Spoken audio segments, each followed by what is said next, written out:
Hey, if you're new, welcome to the channel. If not, welcome back for another video on Rise to War. Today we're going to be talking about attack and defense when you're attacking major structures like keeps or defending structures of your own. As you can see here, we've got Hills of Ruin Keep pretty well surrounded with forts. We've tried to rally as many people as we were able to. It's not a high level keep, it only has 8 level 25 defenders and 4 million siege hit points, so it should go down pretty easily. We're about a minute away from the attack actually starting, and the way that these attacks generally work if you're new to them is that you're going to want your higher level or higher strength attackers hitting first to take out the defenders. And then any of the lower level, lower power, new members, anything like that, they can all be useful to do siege damage once those defenders go down. I'm sending my attackers in to take out those defenders. We'll see what kind of damage they can do to those 8 level 25s.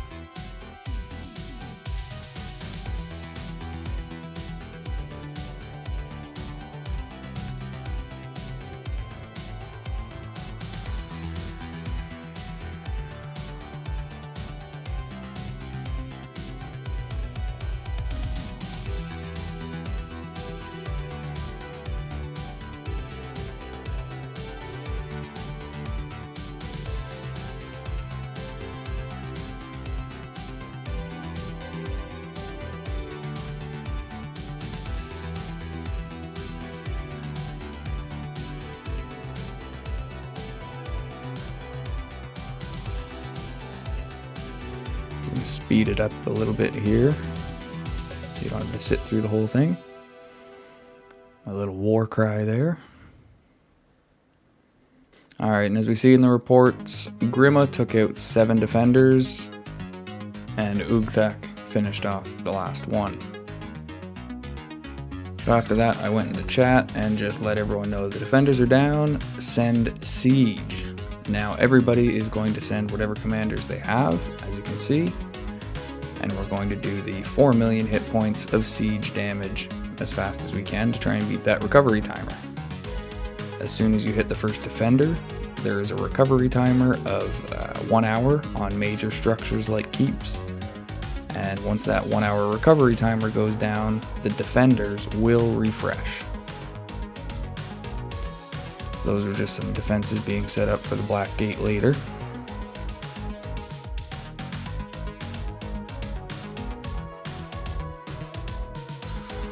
If you haven't seen my video on war declarations, in order to do full siege damage to a keep like this, you do need to have a war declaration active.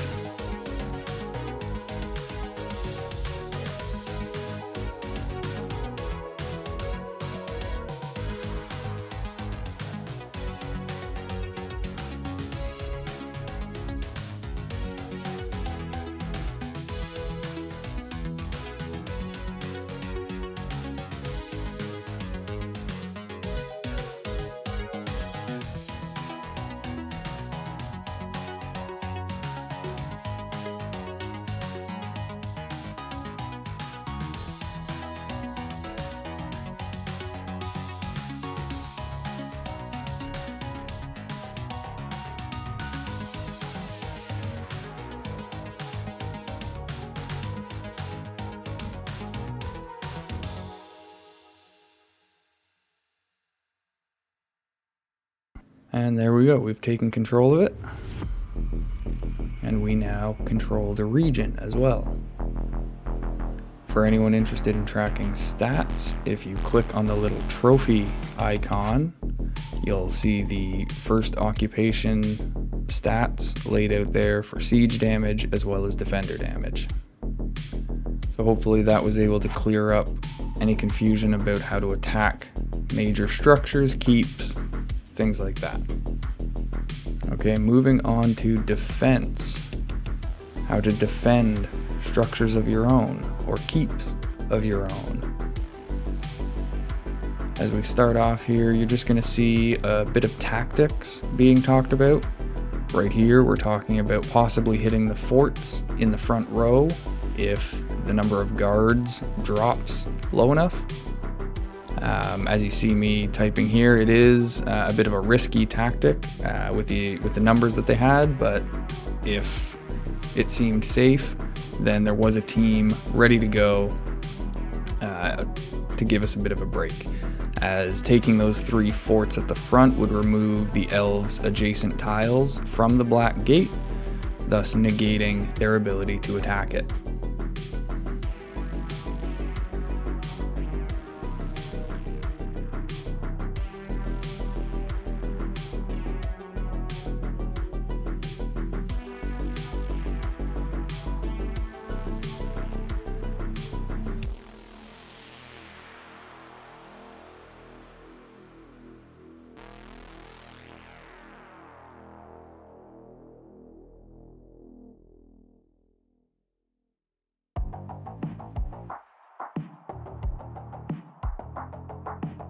Alright, and now the elves have sent their first wave of attackers at the gate.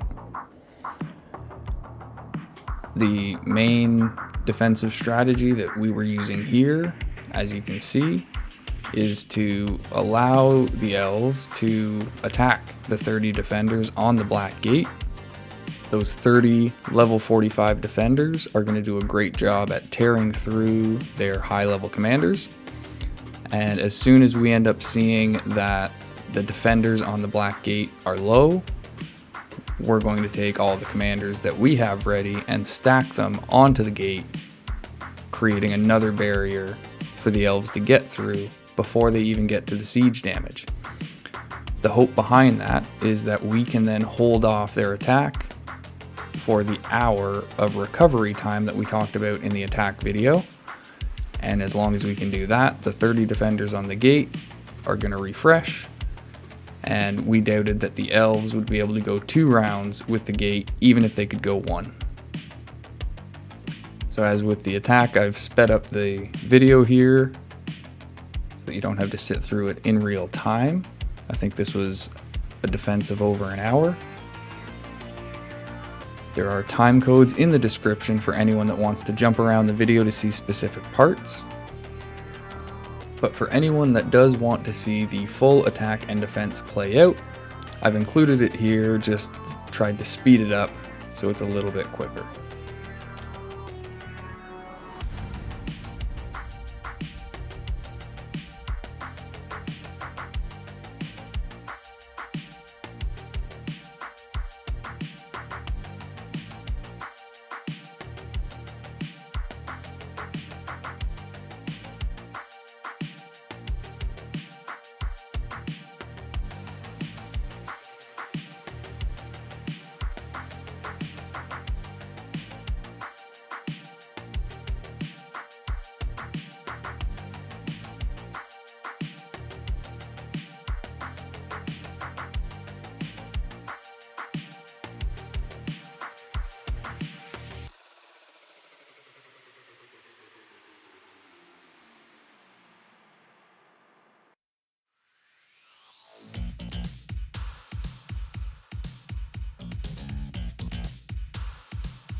It was at about this point when we were down to 5 defenders left on the gate that I started paying closer attention and getting ready to send commanders to defend.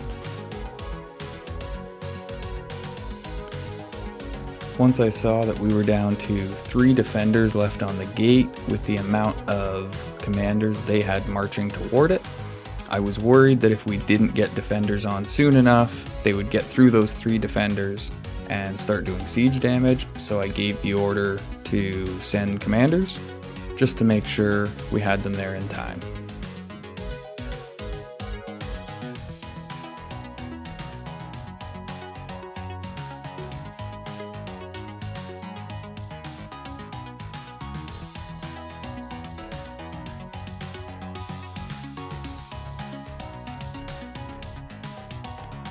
And as you'll see, with the amount of people we had rallied to the gate, the defense became easy. We were able to pile on a large number of commanders and make the elves' lives quite difficult here.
At this point, we were feeling pretty confident that even if they were able to get through our remaining commanders, they would not have enough time to do the 16 million siege damage before the defenders on the gate recovered.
And at this point, it was just a formality. We just had to let the last 2 minutes and 40 seconds run out, and the defenders were going to recover. With the amount of resources the elves had invested into the attack, we knew they wouldn't be able to go for a second round with the gate. I hope this has helped clear up some attack and defense tactics to make things a little bit easier for you when you get to this point. If it did help, make sure to like and subscribe so you don't miss the next ones. And until next time, good luck on the battlefield.